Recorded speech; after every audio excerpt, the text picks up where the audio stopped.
gorgeous little airplane. What's it called? This is the Fisher Celebrity. Now, that's an all-wood airplane? Designed all wood. At the time I built, the company offered a steel tube fuselage option, so I went that route. Now, did you build this airplane right from a set of plans or from one of the kits that they supplied? It's a kit.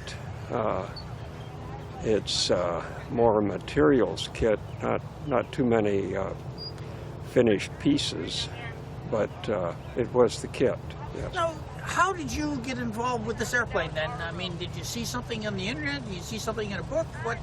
What prompted you to get this airplane and start to build it like this? You know, I built a Glasair RG that I still fly, and I guess I just wanted something at the other end of the spectrum, something low and slow.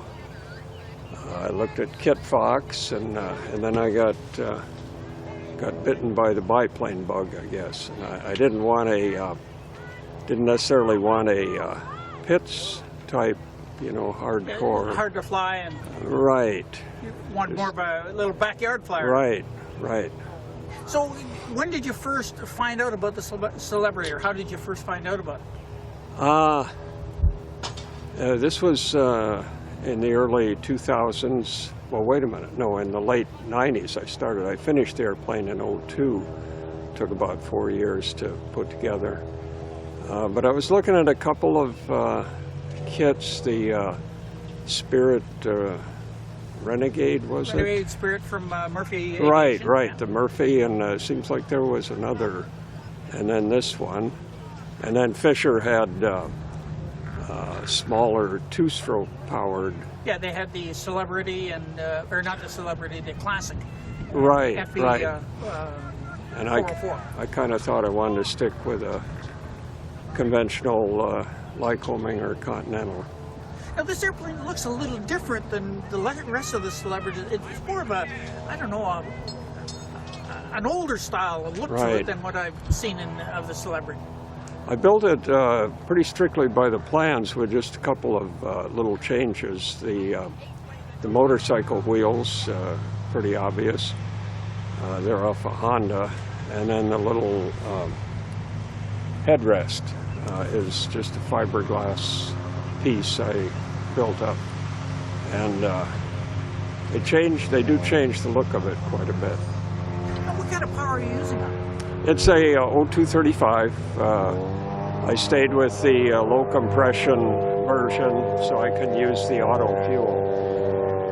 I think they're rated, is it 105 or 108 horsepower? Now, is that an engine that you picked up used and then did some I did, work on yeah. it? Yeah, it was in pieces, and I had some machine work done and then put it together. Now, you've got this airplane. How many hours do you think you've got into building it now? Building? Yeah, building time. Building time, I think it's like my Glasair. I've got it all recorded, but I never did add it. The Glasair was a little over 3,000. I think this was in the 2000s. Some of the changes, like the bumps in the cowling that I needed for the engine and the headrest, you know, anytime you change anything, it takes a lot of extra hours. Now, an airplane like this, when you get it up and flying with this engine, what kind of performance do you get out of it? Real good climb, but slow cruise, 80 to 85. You know, there's just a lot of drag in the airframe in general, and then the round cowl adds drag. So you can add lots of power and not see much speed. No, But the one that I flew, a little tricky at landing with those wings that are so close to the ground.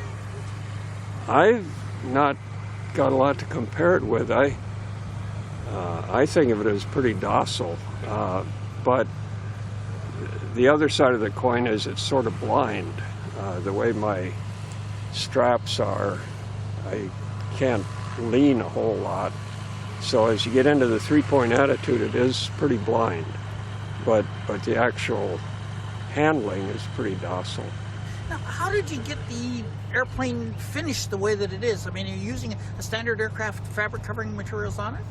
Yeah, it came with the Stitz system. At least the basic fabric. Had to purchase the finishing materials, but the fabric came with the airplane, and it's the Stitz. And then, what type of paint are you using on it to get the look that you've got? It was the Stitz, Oh, the so you use poly. Polyfiber? Right. Yeah. So, now, how many hours have you got flying the airplane now? Just shy of 400.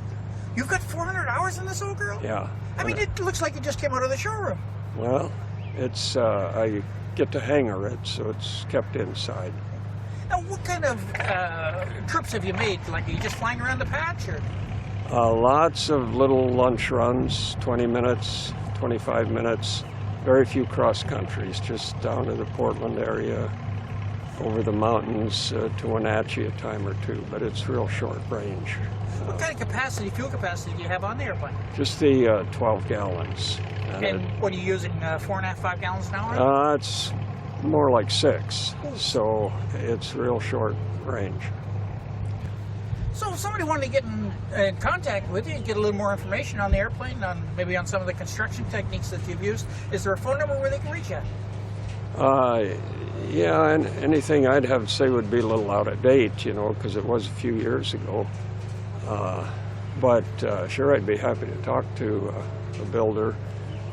Phone or email might be as good. Have you got an email address? Yeah, So we can get hold of you? it's Glasdave, GLASDAVE @comcast.net. Thank you very much for your time. I really appreciate that. Sure.